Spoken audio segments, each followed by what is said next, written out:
Good evening. My name is Ty Tracy, and I have been helping out with Carson's crew and Kennedy 2 since they began their fundraising campaign for the Cystic Fibrosis Foundation. Cystic fibrosis has affected my family for almost my entire life. I heard stories growing up from my parents, grandparents, aunts, and uncles about how my uncle had died at the age of 19 from this disease, and also the type of lifestyle that he lived.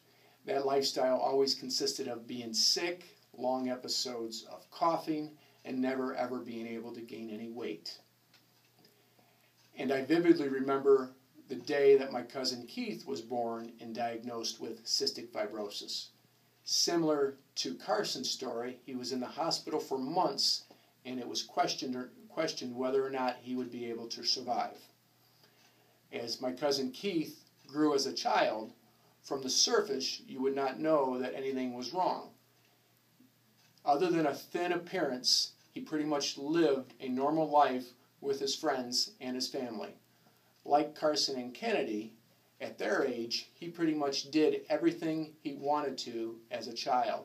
Trips to Disney, ride bikes, play with friends, all those activities. But as my cousin Keith got into his teen years, the stays at the hospital began to appear a little bit longer.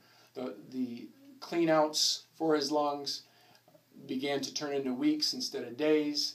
The disease that initially affected his lungs began to affect his liver, kidney, and spleen.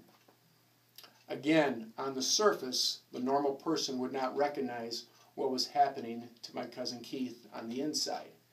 He would act normal, hang out with his friends and family.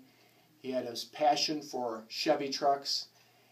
He loved his job, working on cars, working at Dunn's dealership. But, as with all CF patients, he accepted this chronic illness and lived his life the best that he could. 5 weeks ago, my cousin Keith passed away at the age of 30. It was about a year after a double lung transplant, and things looked promising following that procedure.